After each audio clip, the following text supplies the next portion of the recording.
Welcome to In Other Words, the podcast where we explore stories, voices, and the ideas that challenge the ordinary.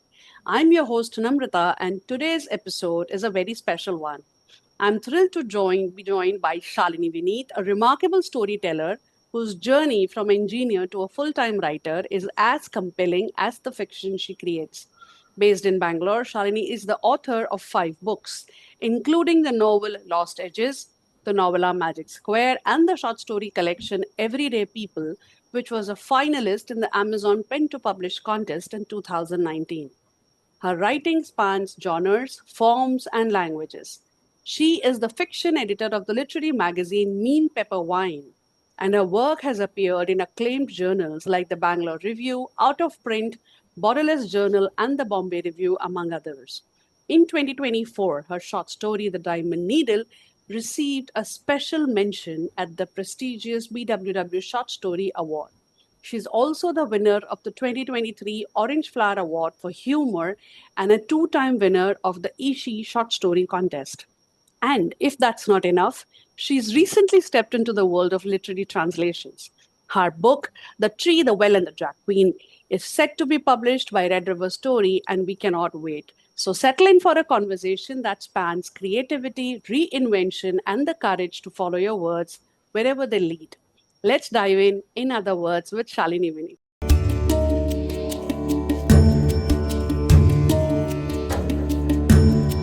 Welcome, Shalini. Thank you so much for joining us today. Yeah, thank you, Namrata. It's so lovely to talk to you, and I really thank you for the opportunity to talk about translations, especially, and I'm looking forward to the conversation. So thrilled. So, coming to our first question, Shalini, congratulations on your first translated book. Can you tell us about the work and what drew you to translate it? Yeah, so thank you so much. So my first book of translation was Tom Sawyer by Mark Twain, and the opportunity actually came to me very unexpectedly. So it's I was actually not looking for translations, actively not looking for translations, and then I came across a publisher who wanted a new publisher in Kerala who wanted a translator who can translate a few children's classics from English to Malayalam. So their main idea was to translate unabridged versions of English books. Usually in Kerala, in Malayalam, you will get abridged versions of Tom Sawyer, and most of the kids have only read the abridged version. So they wanted a complete and faithful translation of Tom Sawyer, and I was when I heard about it, I was excited and intimidated by it because as a as a child I grew up reading all these classics, and Tom Sawyer we had a few I think portions of it for even in our school, and it was a very well received and well the Malayalam in the Malayalam community, Tom Sawyer is like a very famous and familiar figure. Right. So I was I was very excited, and it felt like a kind of a fate that brings you to your favorite character kind of a thing. And so I told them I'll give it a try. Okay, I have not translated not much other than like some Facebook posts and Yeah. things like that. So I told the publisher, yeah, I will try, and the publisher was very accommodative and very supporting.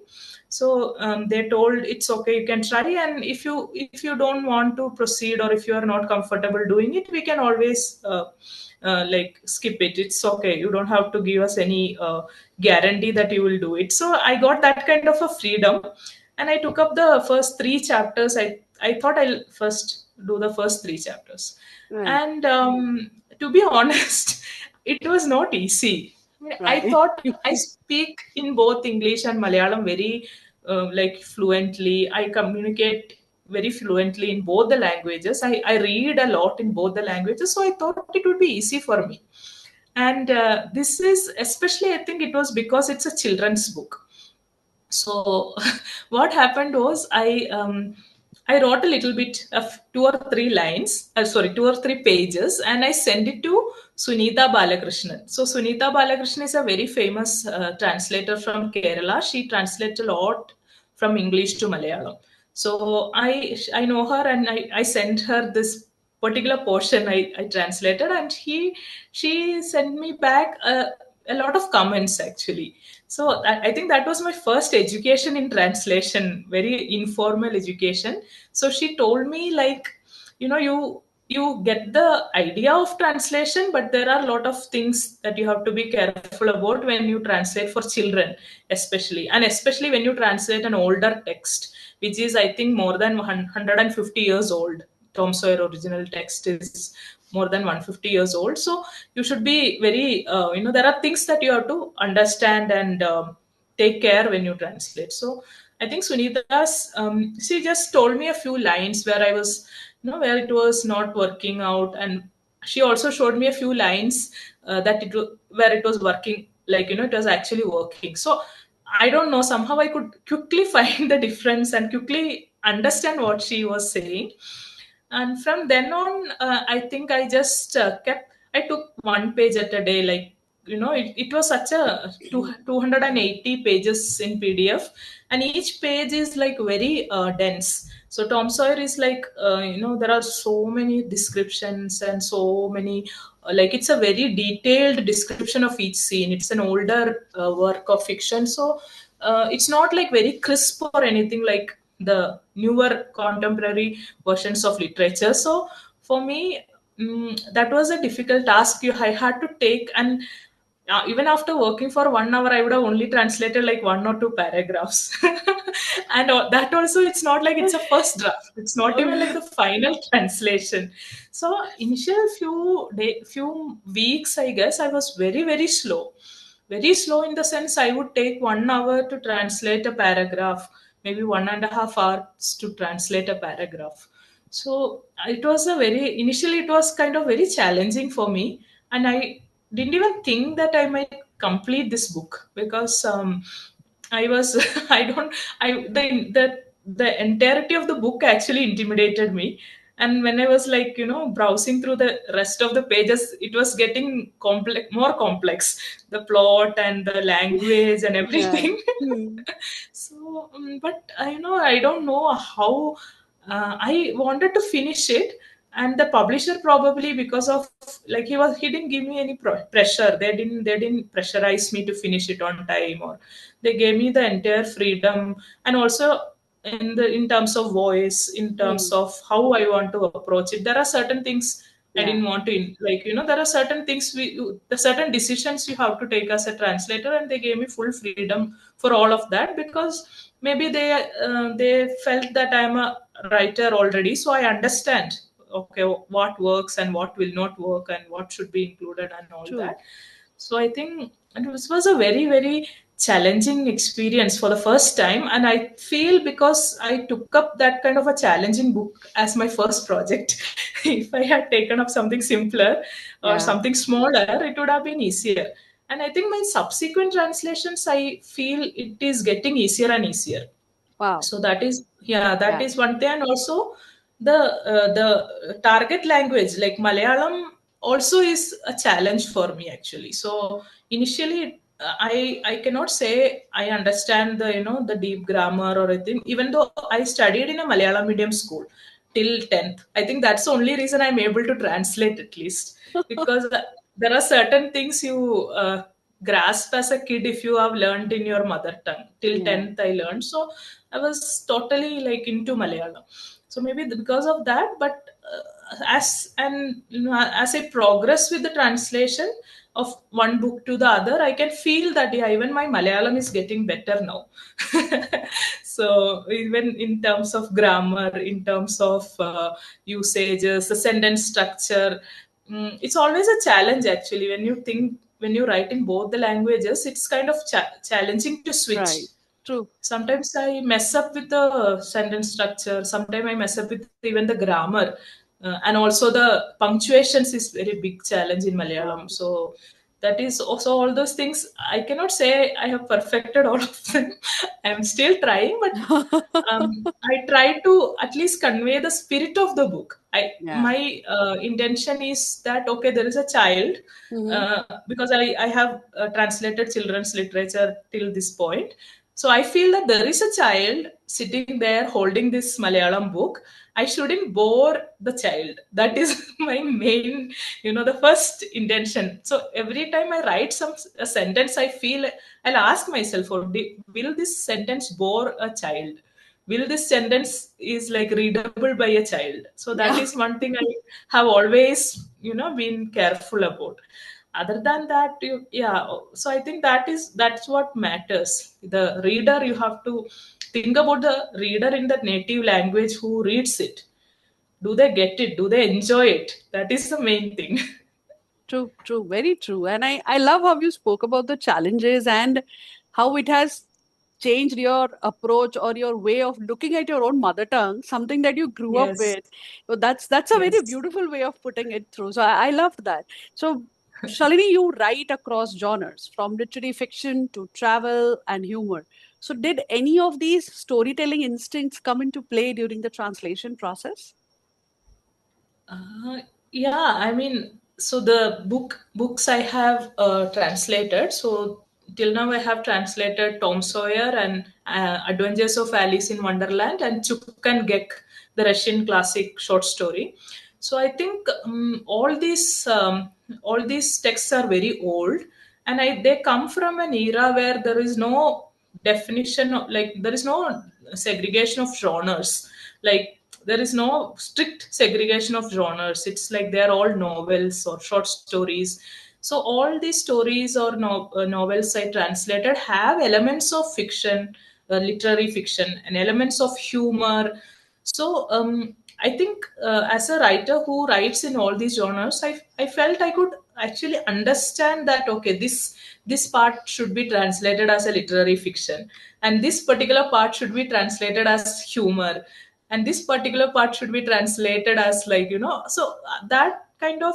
And also the storytelling, as a writer, Mm-hmm. I think writers have a kind of inherent understanding of a story and its structure and its logic and everything. Mm, So sometimes when I translate in the original text, there may not be a connection. right. The writer wouldn't have given a connection to some certain things or a logical explanation of why it happened.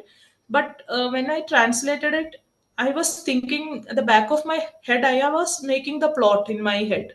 So Right. I was like, by the time I reached to halfway through and I read the entire text, the entire plot was inside my head.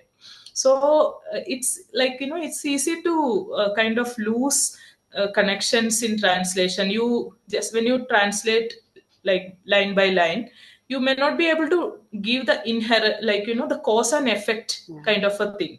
So sometimes you need to, because when you translate for a audience in different culture, different context, different timeline, you have to give those kind of little hints, especially for children. So otherwise they don't understand what is going on.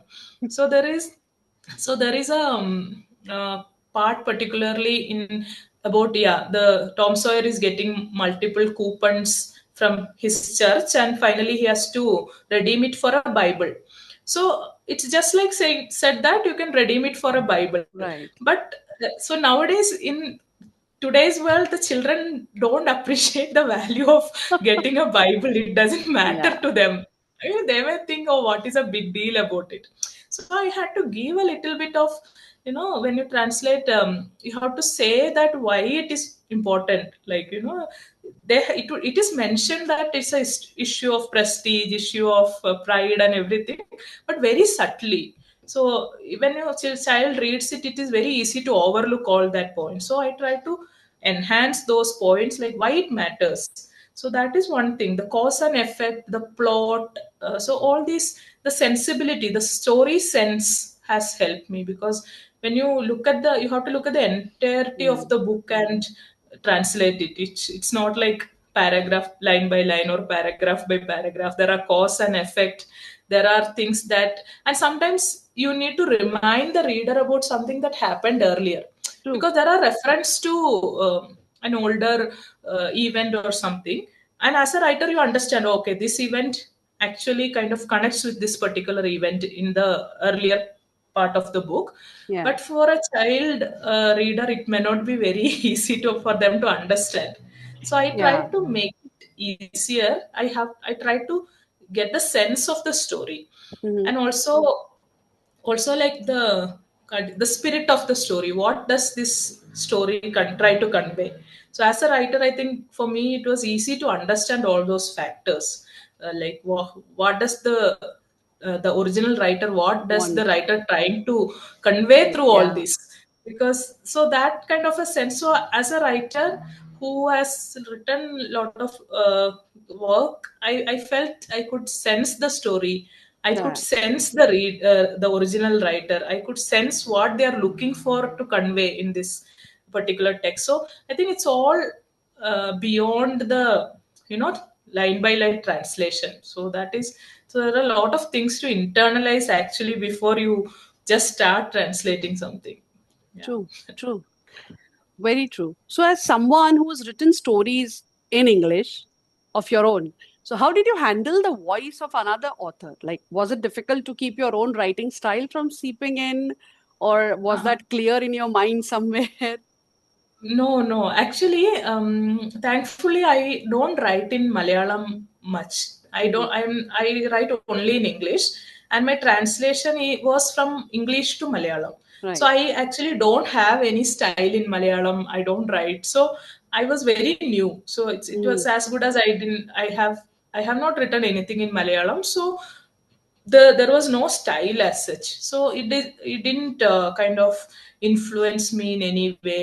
So all the things I have written in Malayalam are like very small amount of work I have done, and that is mostly very informal kind of writing. So Yeah. I didn't have the trouble of my style kind of hindering the writer's style. And so that's the one reason I'm not very keen on the translating the other way around from Malayalam to English.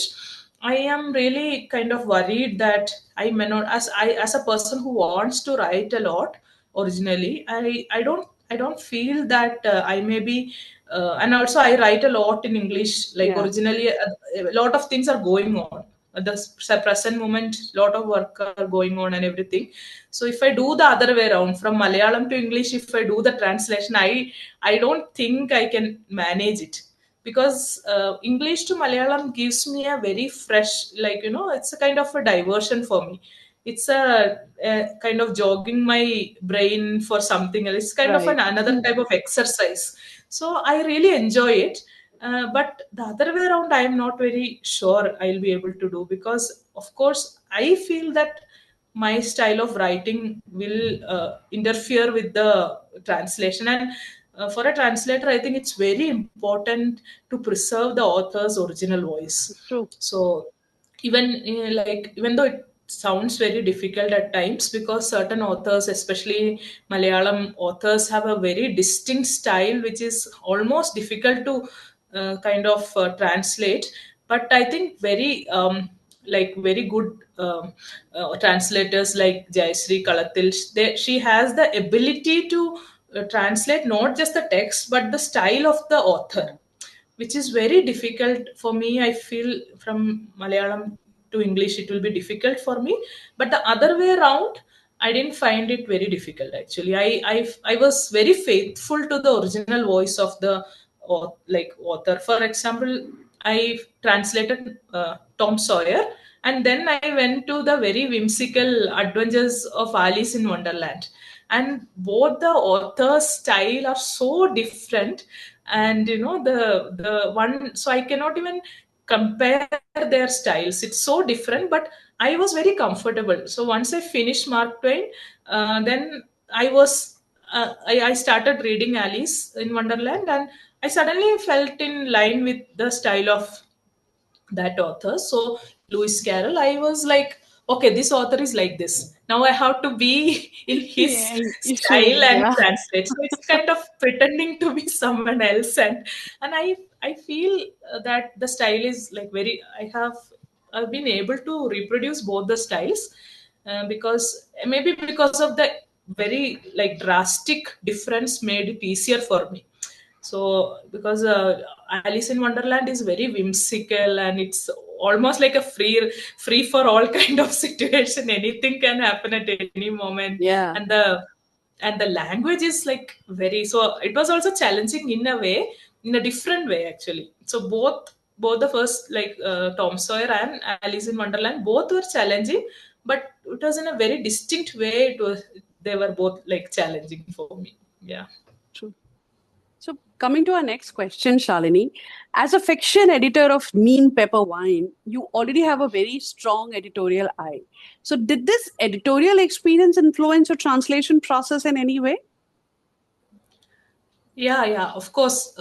Because as an editor, you are always like trying to streamline, trying to make the process efficient, looking for, you're looking for whether have you made any mistakes or anything. So the eye of an editor actually influence both the writing, original writing, translation, whatever you write.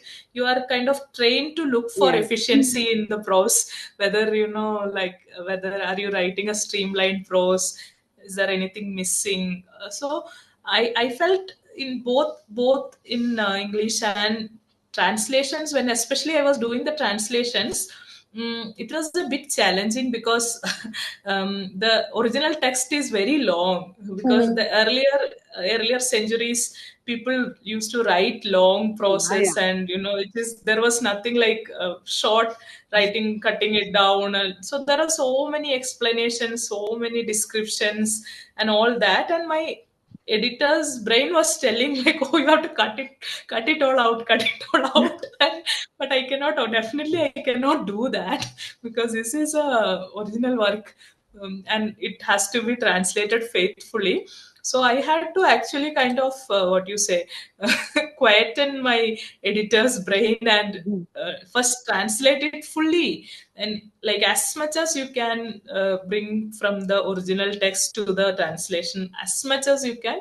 And then I think the first draft, so I was like, okay, I will translate everything possible, like I will not leave out anything, I will not try to. So even the sentence structures, I think it was very weird in Malayalam when I wrote the first time, because I was trying to faithfully translate everything, not to miss out even the nuances of the text.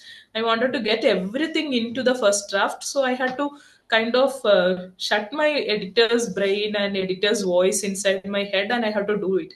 And I think when the second draft of the translation happened, I think the editor's experience helped me, because I was able to look at, so I know that entire everything that the original author wanted to say, Right. that is already captured in the like text in True. Malayalam. So now it is time to kind of, so in Malayalam it is like the main problem is the sentence structures, you can make it as complex as you want or as simple as you want. There is a lot of, you can play around with sentence structures, and the order of words, actually you can put it anywhere. So it's very flexible kind of a language. And if you put it a word in the beginning of the sentence, or if you put it at the end, that the meaning doesn't change but the flow changes. So there was a lot of things I could kind of recognize that this is not like the flow, the smoothness of the sentence. So I read it aloud a lot of times. Most of the times I read it really loud, as if I was telling the story to a child. That is my strategy in writing children's like all these translation. That's what I have. So as if I have a daughter, so I, as if I was telling her the story. So when they hear long sentences, when they hear kind of difficult sentences, they get bored. So I was trying to make sure that the sentences are like uh, efficient as possible, but without losing the meaning. And also the punctuation and all the spelling mistake, the like grammar mistakes. Even though Malayalam grammar, it's very complex, and like I don't think a lot of people don't understand the grammar itself in Malayalam, because a lot of us have studied it in school, but then we never use it as such so Yeah. much. So people are very less understanding of grammar in Malayalam. True, We true. speak and we write, and but there are a lot of things. So what I used to do was, even like, as a, but I knew that as an editor's experience, I knew that I had to get it correct. I cannot write whatever I want and then leave it at that. So I went, so just because I have this editor's voice in behind my head, I went and tried to figure out when I'm going wrong. Like if I have a doubt, or for example, there are some Facebook groups in Malayalam, Ah, like so Malayalam Facebook groups that is dedicated for grammar. So that is how I think Malayalis have a very kind of very like serious about their literature, their like the language, and also this group is dedicated to like Malayalam words, Malayalam grammar. So I used to go and ask all kind of very silly questions in the group, and there are a lot of people, especially older people, who were very like they, even though they sometimes laughed at my question. I mean, how can they don't understand how can somebody have this silly doubt even, but they very graciously they answered most of my questions about grammar. So I think if I'm not an editor, if I'm a writer, I wouldn't have done that extra mile to get it all right. So, but still, yeah, there could be things which I had missed out. But even the proofreading part, I was very particular about the proofreading of all my books. And my sister-in-law, she actually helps me with the proofreading. So ah, she first I write and I do a proofreading, then I send it to her. She does a full round of proofreading, and sometimes we actually go through two rounds of proofreading. So mm, she puts in a lot of effort actually, because she really loves children. She was a like primary school teacher, so mm. she loves all these texts, and she feels it's a great opportunity for her also to read it, and she really enjoys it. So I think all that kind of like checks about grammar, punctuation, spelling, everything. So once I finish writing, translating as a writer, I move on to Editor.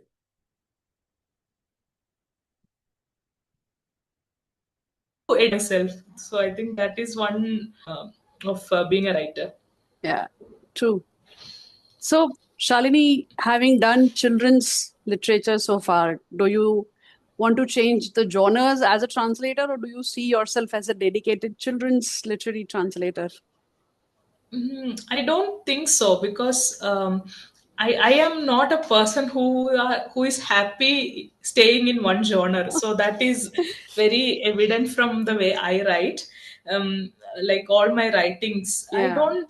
I don't want to be confined to a particular genre, because I want to write whatever I feel like, whatever comes to me at that point. I write things. So most of the times I start a project on a whim, most Mm. of the time. So it's not even like a planned process. So first three books, yeah, children's books, it came up with that particular. So two Yeah. books came with one publisher, and the next book is with another publisher. And so I'm right now I'm translating a Odia play from.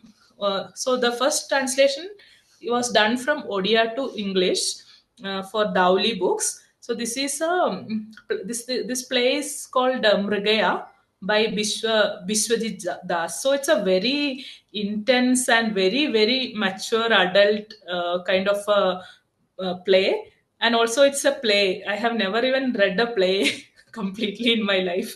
I have only Wow. seen them. So I have moved from children's literature, like these books, to the play, because it came to me as a, like the opportunity came to me.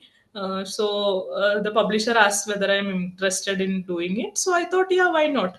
Let's try that. And I feel actually it is easier to translate thing, a book for adults, especially a very serious play like this, because children's books you should be always careful about not seeping your intellectual thoughts or your words, big words. You have to be very careful, like to be like a to be like a storyteller to a child.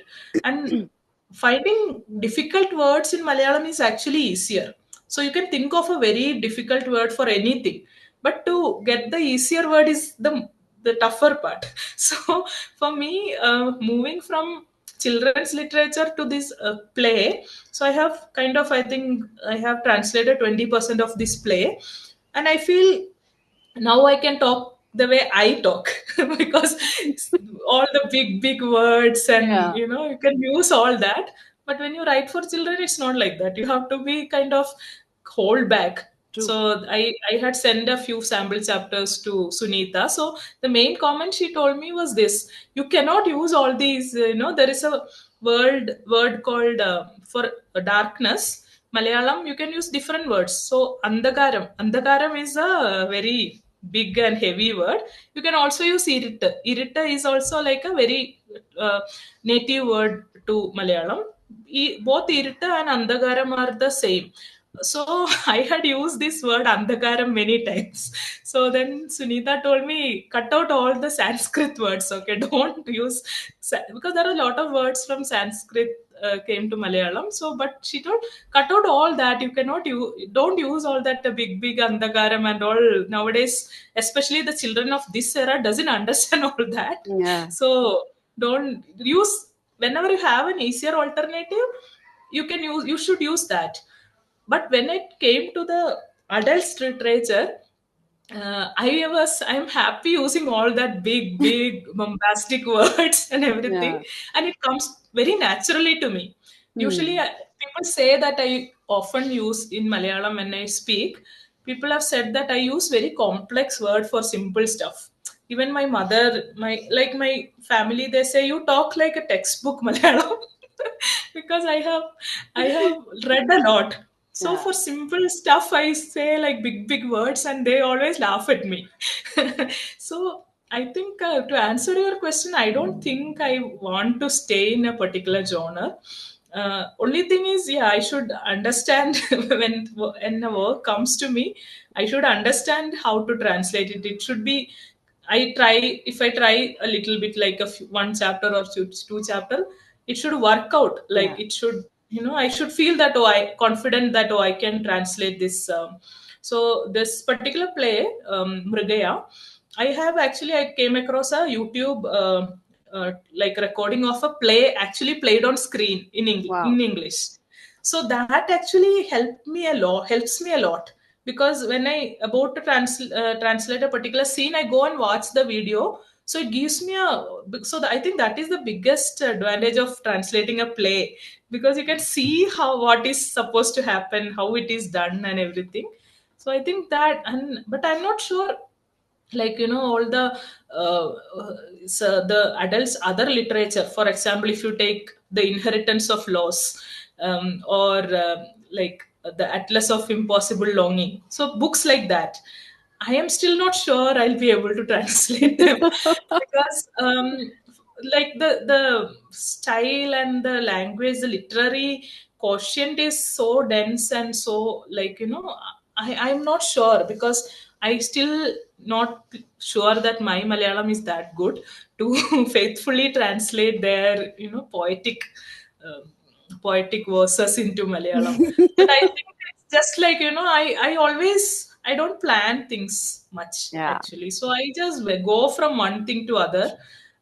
Maybe, yeah, but I think all this practice of translating, translation is a lot to do with practice also. Yeah. So I think it gets easier and it gets better book by book. But yeah, the work, like you have to do a lot of work for translation. Yeah. Yeah. So that brings us to the last question. Now that you've taken this step into translation, have you ever considered getting your own work translated into other languages, maybe by your own self or through other translators? Have you ever thought about this? Yes, actually, yes, because I am always interested in translating into Malayalam, like my own work, because for one simple reason is like most of my family, my friends in Kerala, so they want me to write in Malayalam. So they keep asking me like, why are you writing in English? Why can't you write in Malayalam? So they prefer reading. Yeah. Of course, as a Keralite, as a Malayali, I know that how it feels. Reading in your mother tongue is always kind of easier and more relatable than reading in another language. just because we have like exposed, we have read a lot in English, that kind of makes easier. But still, I prefer to read, for original book is in Malayalam, I'll definitely read the Malayalam version. I'll never read the translation in English. So for that simple reason, I want like people who I care for, I want them to read the Malayalam version. So definitely I've started. I'm trying to translate bit by bit, especially my novel Lost Judges. I'm trying to translate it, but I'm not yet very confident. To be honest, I am not very confident yet to kind of complete it and pitch it to a publisher in Malayalam. And also, there is always this one, like, kind of dilemma whether I should spend time on translating my own work, or whether I should spend it on writing new things in English itself. So this thing is also there, because translation takes a lot of time. Even if it's a other author's work or your own work, it's a lot of hard work you have to. And also, another thing is like going back to a work, a novel that I have written, Yeah, and spending time with it again is kind of very traumatic. It's true. like, even though I really want to translate it, and I don't want anyone else to translate it to Malayalam, definitely, because when I can do it, I'm like, okay, why should somebody else do it? But still, it's like the whole trauma you have to go through again, Yeah.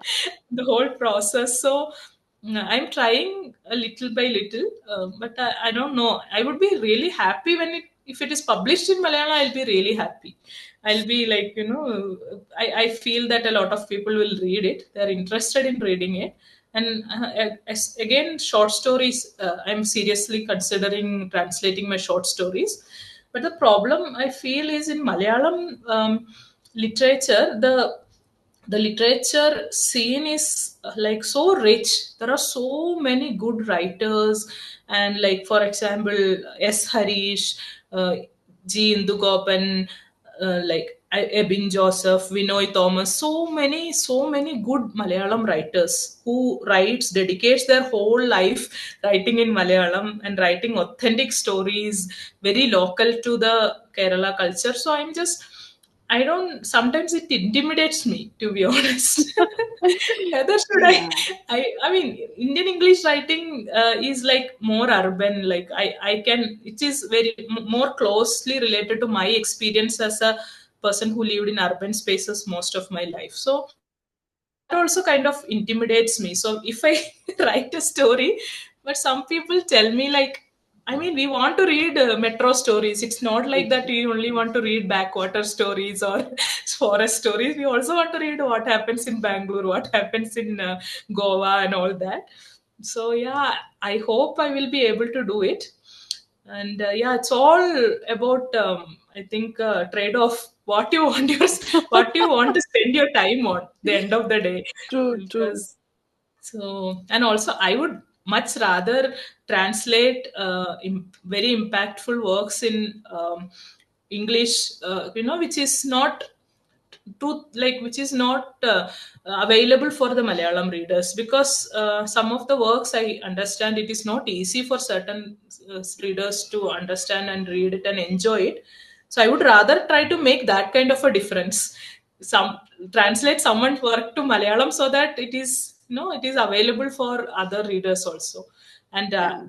until now, I have not considered my work that impactful No, that was so that that was a it has very to be. honest confession. Yeah. That was very honest, and I completely agree on the part of making literature accessible. That would Yes, actually make a lot of difference to a lot of writers, a lot of stories that would get shared. It would definitely mean a yes, lot. So, and yes.